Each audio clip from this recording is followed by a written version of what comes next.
Welcome one and all. It's time for yet another Age of Sigmar battle report. Stormcast Eternals versus the vile, filthy, disgusting, verminous Skaven.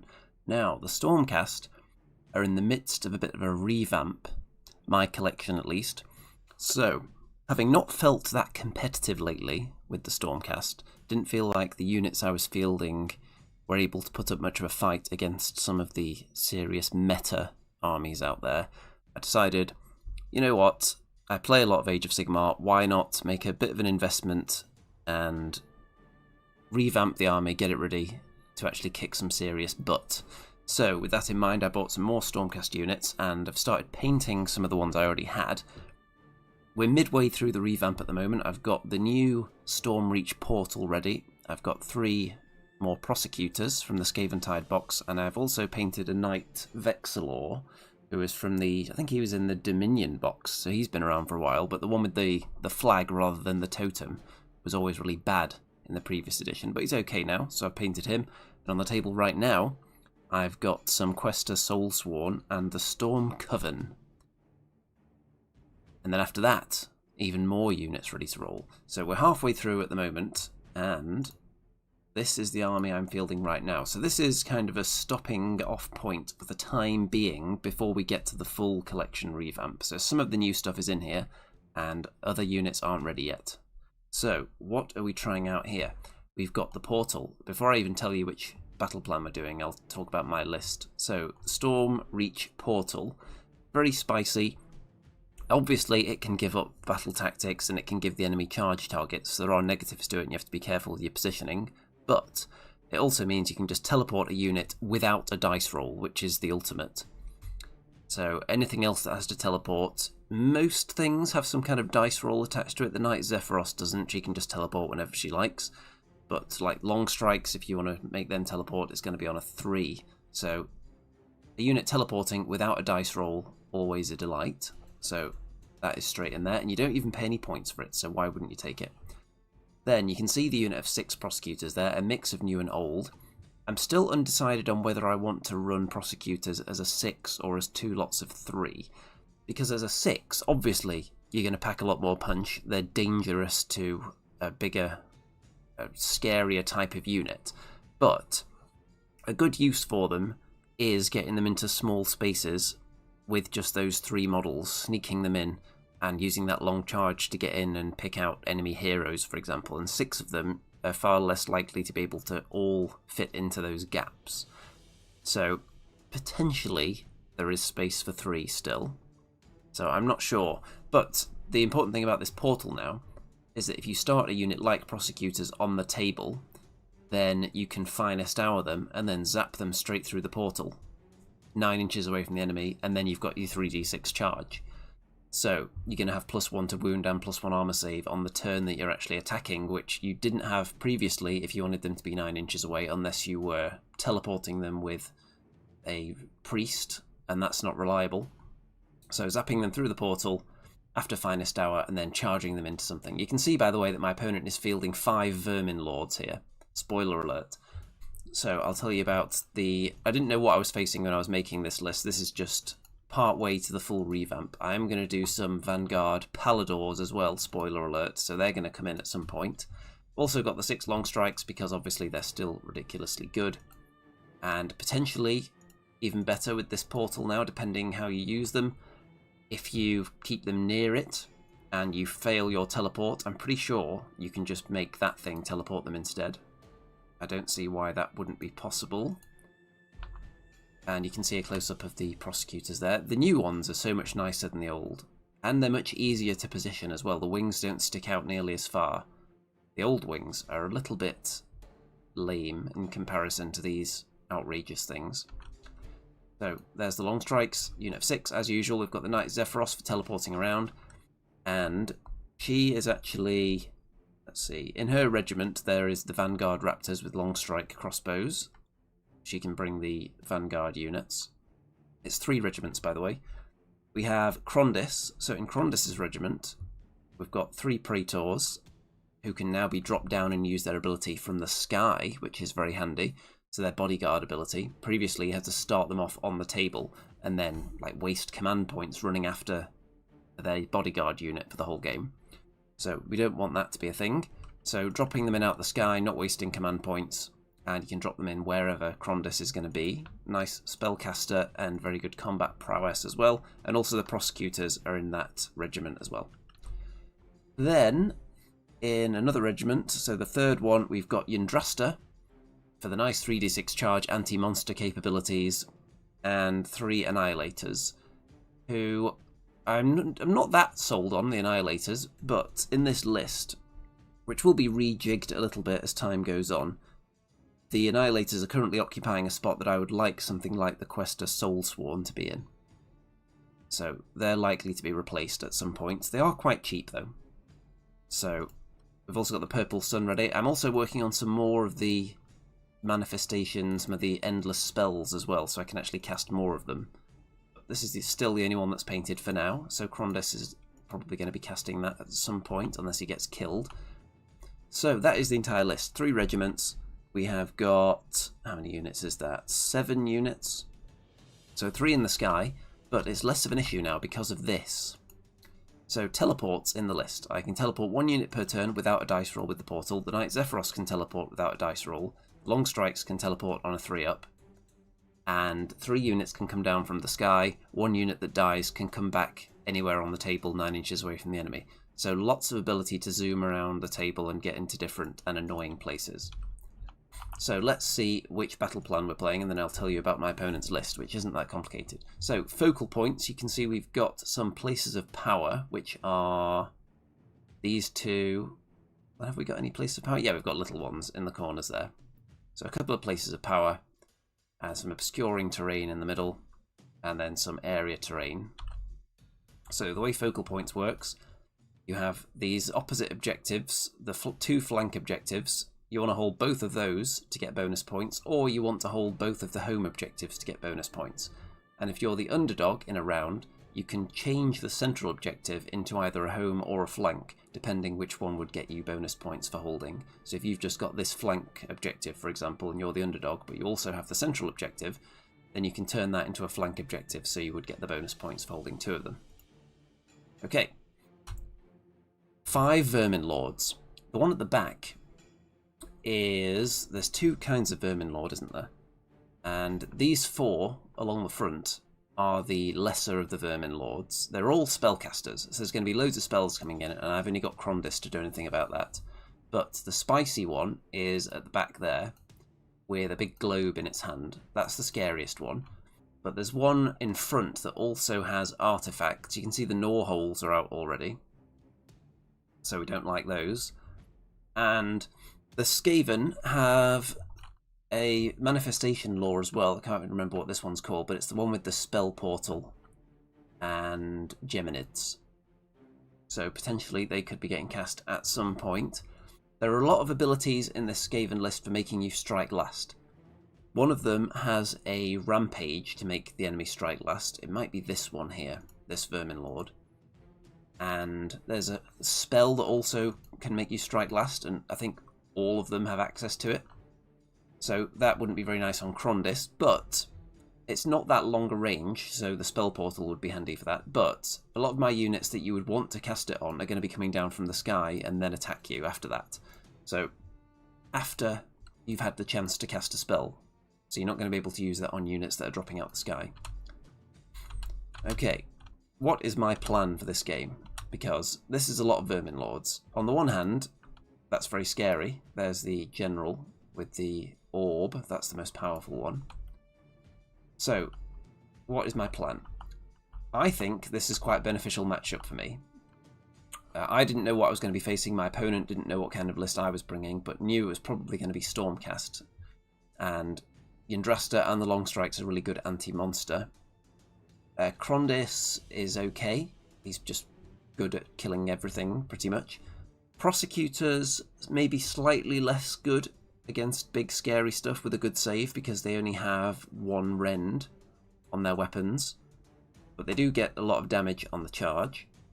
So that's what we'll be relying on. All these Vermin Lords, by the way, have a 5+ ward save, and I think they'll have a 4+ save for their normal armour as well. So Long Strikes are not going to let them have a save at all, which is nice.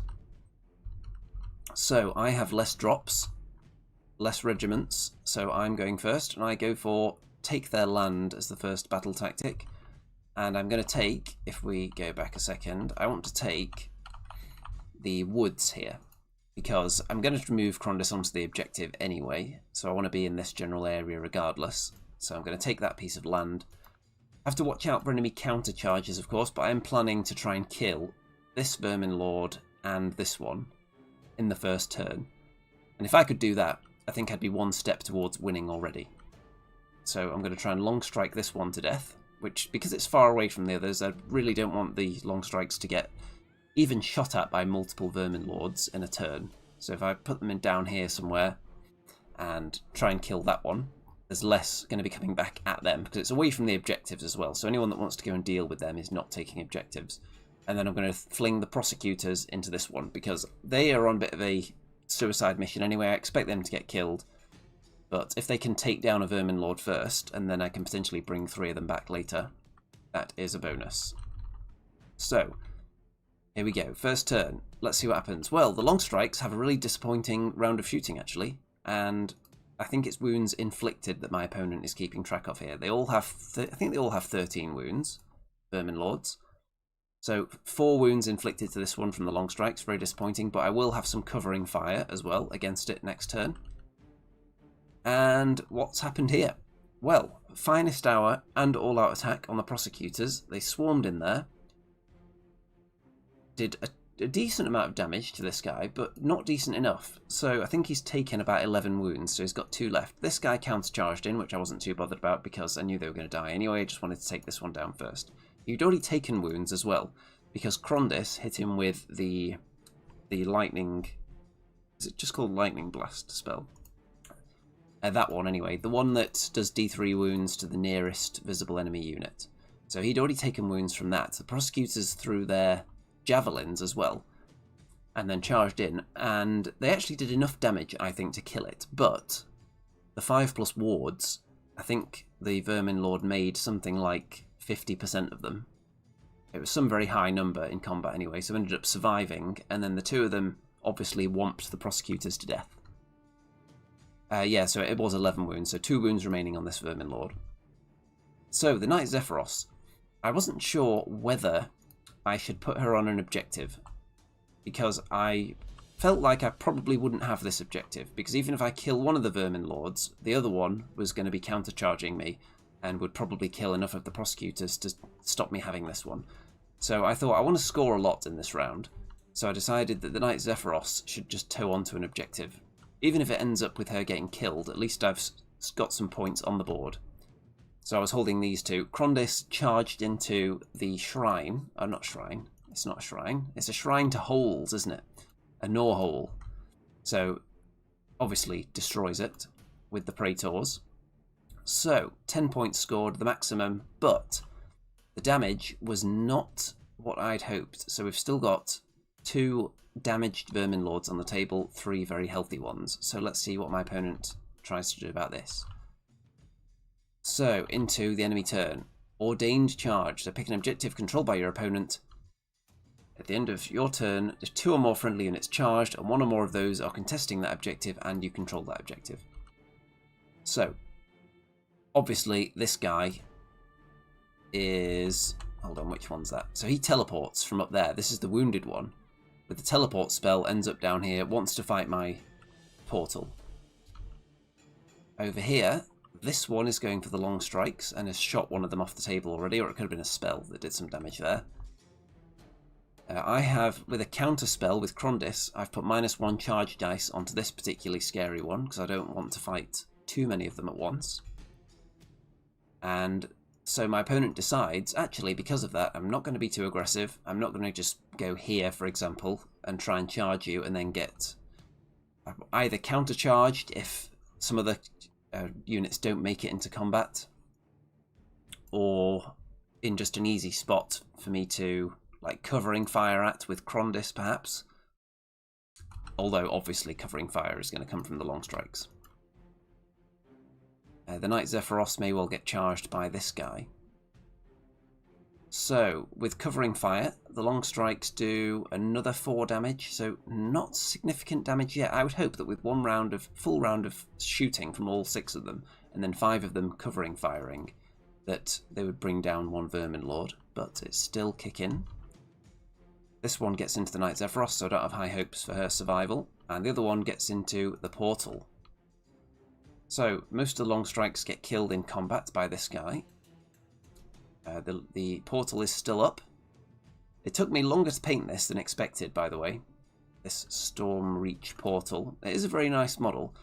Very difficult to transport. With the spikes on top, it's actually taller than Krondys, so it doesn't fit into any of my boxes. So I'm going to have to put it on its side, probably lying down on one of these ends, because these torches and the steps poking out make it impossible to put it the other way. So probably lying down that way. And I'll need to get a box with some kind of foam arrangement that's suitable for it, because I don't have one right now. Knight Zephyros is dead, as you'd expect. Portal, not dead. Long strikes, just about still alive. So, at this point, it's looking a little bit dicey, but I've still got Yndrasta to come down, who's obviously very scary. I've got Annihilators to come down, the Prosecutors and the Long Strikes, one of them can come back to life, and Krondys is still alive with his bodyguards nearby, so he's got his ward save. If I get the next turn, this guy is certainly going to die, this guy is certainly going to die, and I could probably just shoot him to death with something, and then with Yndrasta I would go all in and try and kill one of these 3, and hope that the other 2... I've got sufficient units to kill the others, and Yndrasta or Krondys could probably one-shot one of these Vermin Lords on their own in combat with their shooting attack first. Yndrasta obviously doing way more damage against monsters than against other things. So 10 points for the Skaven. No underdog going into round 2, but who's going to win the priority roll? It's the Skaven, and my opponent decides to forego a battle tactic, sensing that now is the time to strike. Because if we look at this table arrangement here, these 2 would certainly die if I got the turn, and I'd probably take down another one because Yndrasta's coming in. If my opponent gets the next turn, if he manages to get multiple Vermin Lords into Krondys, that could put me at a serious disadvantage, because Yndrasta isn't going to kill 5 of them on her own. Well, she'd give it a go, but she wouldn't succeed. So my opponent decides that now is the time to take the double. This guy rallies a little bit, I think, so he gets a few wounds back.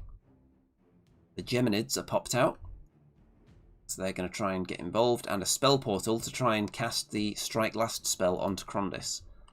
So -1 charge dice is still in effect on this one, so that one might struggle to reach combat.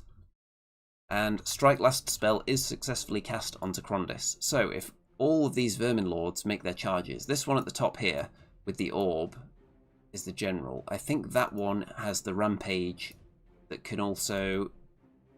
Is that a rampage for Strike Last or rampage for -1 to save? Because one of them definitely has that. -1 to your saves ability. So we've got 4 Vermin Lords. Will any of them make it in? Well, this one fails its charge. The one with a -1 charge dice also fails its charge. They all have +1 to their charge, by the way, from being around, I believe it's this guy. So this one had to roll a 4 up to make it to Krondys, and failed it twice on 1 dice. The general failed. This one failed, and then this one decided, you know what, if I charge in, I'm just going to get killed, because no one else made the charge, so I'm not even going to bother, because that would be a silly thing to do. And I think that's probably wise. The long strikes do get finished off by this one over here, though. So it wasn't a total loss of a turn. 6 points scored, but obviously no battle tactic. And I think this is a very healthy situation now. If we look at this, I've got all the Vermin Lords out in the open. I can drop down Yndrasta, the Annihilators can come in, I can bring down another unit of 3 long strikes now that they're dead. And I can hopefully try to kill... I'm going to go for 3 this turn, the 2 that are already wounded, and this one probably. Because this one would probably struggle to do any kind of counter charge with just 1 dice. And my opponent is also running low on command points as well at this stage. You can see I all-out defensed Krondys against the shooting phase, and then never had to suffer in combat. So, into my turn. I go for Slay the Tyrants. Kill an enemy hero with a combat attack. I'm pretty confident I'm going to do that because I've got Yndrasta coming in. Krondys is going to be charging. And yeah, that's a lot of dead Vermin Lords. So this one gets killed by Yndrasta's spear, I think. And it might feel like overkill throwing an 8 damage spear against one that was already wounded, but it does have that ward save. So that felt like a good idea. Then I got the purple sun out, and that charged into this one. I cast -1 charge dice onto this guy because it was the only one I wasn't going to be engaging with. And Krondys went in to both of these two. And this one got killed as well. Obviously, being in combat with Krondys and Yndrasta, that's not going to end well. Krondys was finest hour this turn as well, and has taken some damage though. This guy did attack him, this Vermin Lord here. The Annihilators popped down, but they didn't make their charge. It was a long shot for them, but they're on an objective anyway. And the 3 long strikes that dropped in, they were enough to finish off the Vermin Lord that killed the 6 long strikes. So, state of the table is extremely healthy for the Stormcast here. 2 Vermin Lords left out of 5. Krondys is still up. Yndrasta's up. And everything on the table is everything that I have now. I can't bring anyone else back. There's no one left in reserve. So if I got the chance for a double turn now, I would probably choose not to have a battle tactic because I would almost certainly table the Skaven from this position. Because we've got Krondys and Yndrasta. If the Skaven go next, they could probably kill Krondys, but I would have command points to countercharge in with Yndrasta with 3 dice. So she would probably get stuck in there as well. And it depends though, she might not want to. Because if she has Strike Last put on her, for example, and Krondys also has Strike Last put on him, I think there's a possibility of 2 Strike Lasts being dished out by the Skaven. Then I might not want to do that. So there we go, another 10 points for me. Slayed a Tyrant in combat, and I get first go at the 3rd battle round, so I think this is going to be game over for the Skaven. Annihilators and Yndrasta get in, Krondys is in there, the Purple Sun, long strikes, shooting them. Between all that, with the finest hour on Yndrasta, they just completely obliterate the 2 remaining Vermin Lords, and that is goodnight Skaven. So yeah, very short game. I think it was a favourable matchup as far as Skaven lists go. We were talking afterwards about what we would potentially tweak about our lists, and I'm thinking this feels pretty good, this Stormcast list. I'm not sure about the... Let's see. Joshua, Help It Abomination. They were all Vermin Lords. Yeah, the Help It was just representing another Vermin Lord. So 5 Vermin Lords. One of them was the extra scary version, which was the General, and then 4 of the... He was referring to them as the Ninja Rats. And he was mostly using them as chaff to protect the one really good one. So this Stormcast list feels good. The Annihilators are obviously not that great of a unit, I feel. They're not expensive, but they don't necessarily do enough, I think. So I think the Soul Sworn would come in for them, and I would need to free up a couple of points. The Knight Zephyros, I don't have high hopes for her because I don't think she even has her own card in the new War Scroll deck. So she's not really necessary. It's just because with this list I was building with Yndrasta and Krondys, I felt like there weren't going to be too many drops. I wanted something that could just teleport around. And even though she got killed because of her positioning early in the game, it didn't really make too much of a difference. But she would have been good for battle tactics had the need arisen. I could have set her up for that as well. So she could drop out. Who could I put in? So I could put the Soul Sworn in for the Annihilators. Zephyros comes out. And then I also want to run a list at some point with some Vanguard Paladors when I get those painted. So they can come in. I don't know whether Krondys and Yndrasta are a good idea to run together. Obviously it worked out here. But in general, that's a lot of points for 2 models. And I'm not sure. I do have other spellcasting options. I'm painting the Storm Coven, so I don't need to use everything at once. I've got enough Stormcast I could probably field 4 totally different armies with no units in common, and they'd all be... Well, some of them would be terrible, but they'd all be fun, I think. What else have I got? I've got the Stardrake, I've got a million foot heroes.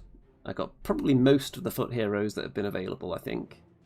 Got loads of Dracothian Guard, loads of infantry, Grandhammer Annihilators, Chariot, Ether Wings, just a ton of Stormcast, more than I could ever field. So I'm going to be switching my list up a lot. Bastion I do like as well, but I don't know whether he's competing with Yndrasta successfully at the moment. He's cheaper, and he has a couple of other utilities about him. He can give out the free all-out attack.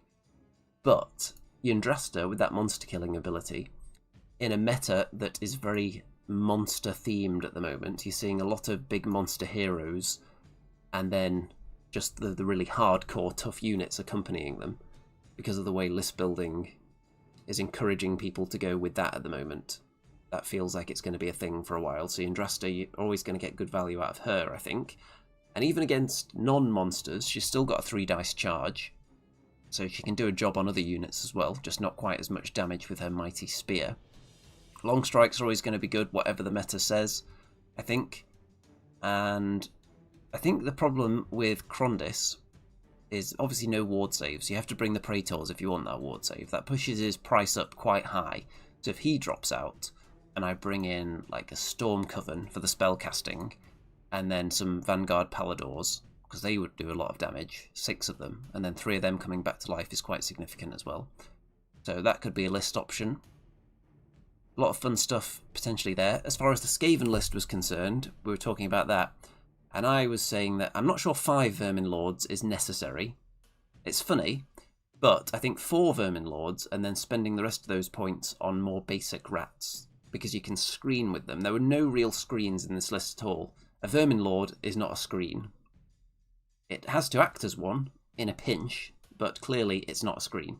So I think the Skaven list can be more competitive as well. What is the chat saying? Holm says, Mr. Stark, did you get any use out of the portal? Yes, I finest houred the prosecutors and then blasted them through the portal, and then they were a little bit underwhelming in combat because the Vermin Lord made a ton of saves.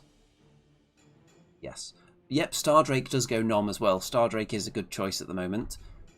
And the one thing about the Stardrake, I feel like it's less important that you bring Praetors with that, because you can potentially, if you want to, you can put the Mirror Shield on it, so it's less likely to be taking damage before it reaches the enemy. You can also give it Strike First as well, with the Quicksilver, so it's way more likely to be hitting the enemy before it gets hit, so there's less need for a ward save, I think, on the Stardrake. So maybe the Praetors are unnecessary if you're taking Stardrake.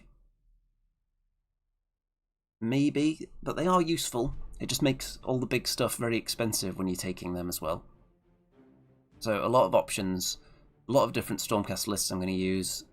Luckily, I'm going to be able to play lots of games, play lots of tournaments, mixed in, of course, with all the other thousands of game systems I'm playing. I'm hoping that this year I'm going up to 9 game systems, by the way. That might sound outrageous to people that focus entirely on one, but I don't think I can survive with only one game system. Got to play everything. Okay, any other thoughts on this? I don't know if I've played this battle plan, this edition, yet, but it doesn't really feel significantly different from the others. It just depends which objectives you hold. You've just got to hold either 2 out there or 2 here. Doesn't make a big difference. It didn't really come up too much, because obviously this game went very well and all the Vermin Lords just got whomped. My turn 1 was actually quite poor. The prosecutors, I was hoping they would kill 1, and the long strikes either kill or completely cripple beyond repair another one, so that then they could finish it off with a bit of covering fire. And when that didn't work, my opponent then, with the double, had the chance to go all in and maybe get 4 Vermin Lords into Krondys and then kill him, which would have potentially changed the game as well. I don't think it would have been game over if Krondys had been killed, but it would have been an uphill struggle against 5 Vermin Lords still. Yndrasta could have taken care of 1, Long Strikes could have finished off 1, Annihilators dropping down from the sky can do some mortal wounds as well, but it still would have been difficult, I think. So, next time, what is the next Age of Sigmar event? I think it's in 2 weeks. So there's Old World, then Age of Sigmar. And That's going to be exciting. I'm going to try and get more units ready for that. I'm going to try and finish painting my Questa Soulsworn unit, because I want to try them out at that event, I think. That's going to be fun. I've had them for a while, but I was in the mindset that I wasn't that motivated to paint Stormcast, because I've got loads of other game systems to paint for, and I already have about 1 million points of them. But since I made the conscious choice that I'm going to paint the more competitive choices and try and get an army that can actually compete with the big boys on the table, the big nasty lists, then they have bumped to the top of the queue because they are quite good, quite tasty, and quite survivable because you've got a lot of wounds in there, and they're not that expensive for the number of wounds they have, which is rare for Stormcast. Normally, if you want a lot of wounds, you're paying a lot of points, but they're actually fairly cheap per wound, I think. Unless you're talking about the total lame-o units, like your Liberators and such. But no one wants them. Let's see, Colm says, thanks dude, was fun. Dinner arriving. Well, it's a good thing I'm about to wrap this video up. So, this weekend, Old World, taking my dwarves. So there'll be a report on that on Sunday evening. Next week, at the game club, I'm playing Bolt Action, first game of 3rd edition. So that's going to be exciting, so there'll be a battle report on that, probably next Friday.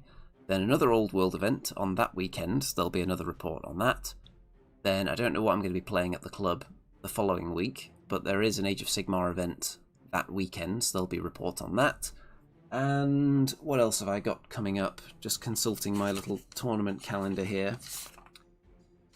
Let's see, so after that, there is, in December, Star Wars Shatterpoint. Another event for that, my second one. I'm hoping to have some of my own models painted so I don't have to borrow someone's Ewoks again.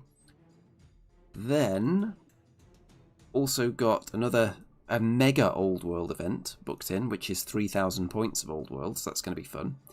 And then Kings of War at various points next year as well. So keep my eye out for more Age of Sigmar events, especially at the TSN Arena. It's obviously very close by, in the heart of Nottingham. And all the Warhammer World events usually sell out in 2 minutes. So I don't usually get to those. And the Warhammer World ones are a little bit more expensive as well. A teensy bit. But obviously it is nice playing at Warhammer World, but it also means I lose out on the 32 pence of ad revenue. Because I do abide by Warhammer World's policy of not monetizing videos made with photos of their venue. Okay, time to wrap this one up. Don't forget to check out all the links in the description. There is various social media shenanigans down there. There's Facebook group, Discord server, if you want to see what I'm up to, and Twitter. And if you think this is just the reddest, hottest, spiciest torrent of content flowing onto your YouTube feed on a weekly basis, and you want it to continue because it's like a beacon of light guiding you away from the fog of hobby misery and towards the alluring shores of hobby enlightenment and fulfillment, why not pledge either your entire life savings or a portion of them to the Patreon or the PayPal links down there as well? Why not? What were you going to do with the money anyway? Probably just squander it. Okay, thanks for tuning in everybody, and I'll see you on Sunday if you're an Old World fan. All that remains to be said is, good night out there, whatever you are.